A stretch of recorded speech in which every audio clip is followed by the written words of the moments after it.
What's up, family? Back with a quick video, you guys. We're gonna talk about child transportation and NEMT. What I'm dealing with that. Y'all know I'm just really getting to that, trying to get linked with brokers and things like that. And even on the child side, we're a vendor for a school, like a school that we're working with. And just the difference between being a vendor and being a broker, dealing with a broker, and then, you know, just dealing with the private pay stuff. You know, sometimes it's more of a headache being a vendor to me, at least the starting process, because I'm in the starting process. This is my first time doing this, so I guess it's a little bumpy in the beginning, so just giving y'all a heads up. So the school that we working with, back and forth with the insurance, showing that we got to crack them out, we got to add them to the insurance. Then you get paid when they get paid, so they get their funds once a month, and that's when we get our money, when they get their money. So I think so we get whatever trips we doing. If it's $250 a week, if it's $1,000 a month, then they just pay us $1,000 a month. But all my private pay clients, I get paid weekly, you know, because the way I break it down per van each week, and that's how I'm able to pay people weekly, you know. So that messes that flow up, because I only can get that money once a month. But we make enough money to be able to cover everything with everything else.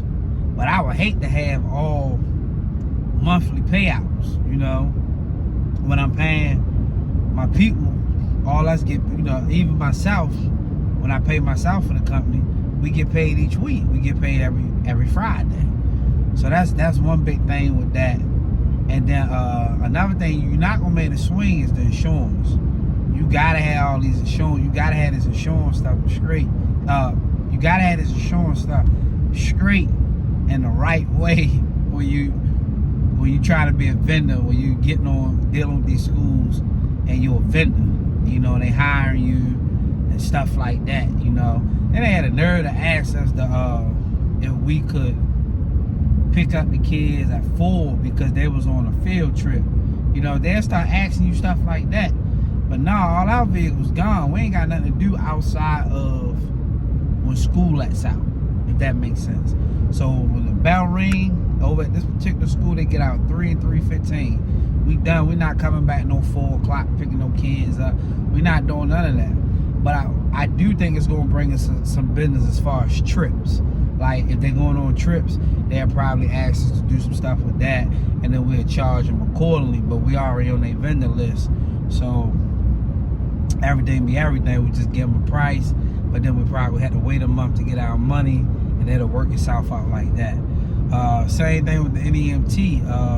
You know, if you're trying to deal with them brokers, and if you're not really doing a whole lot, that you really putting your energy in NEMT, then that's not going to be a problem for you. You know, but for me, I don't have an admin yet, and we ripping and running doing so much.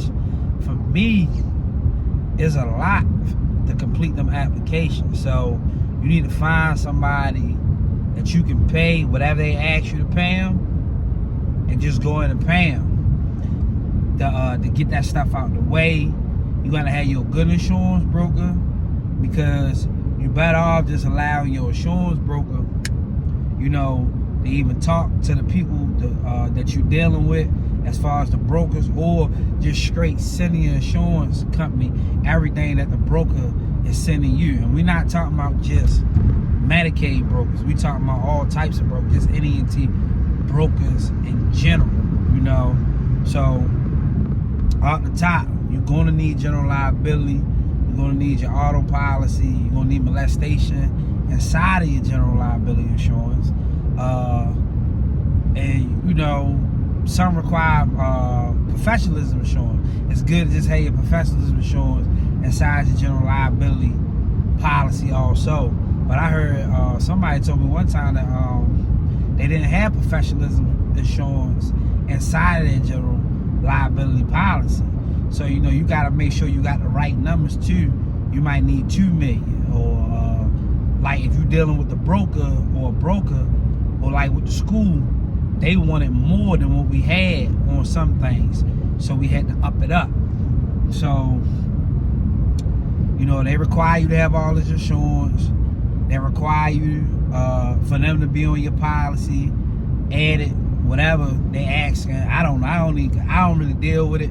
I let my wife deal with it, and the insurance company deal with that part. But they just be asking, you know, it's just a lot more than dealing with private pay. Because with private pay, you know, you got your regular insurance, and you go about your business, and you get your money right then and there, you know. But when you dealing with brokers, you get your money once a month, get your money whenever they pay out. It is one broker. I'm not gonna share. I'm not going to that on this video. Hopefully, I can get her on here on Saturday. They pay you the next day. This broker. You actually bid on the rides, and I'm trying to get on their.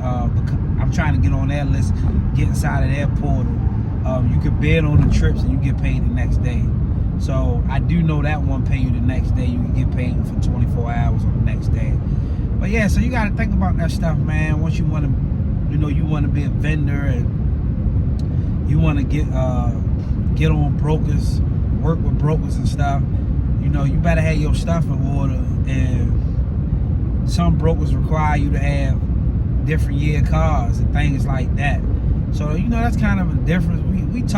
I talked a little bit about it in the video yesterday, but I just wanted to share a little bit more because, like, right now I'm actually looking for a 2014 or better wheelchair van myself to be able to work with a broker. I want to kind of have like a 14, and that way I can at least keep that vehicle and then pull it for at least like 2 years. So that's really all I had to say on this video, you guys. Just a little talk about that. Y'all be blessed. I'll catch y'all in the next one.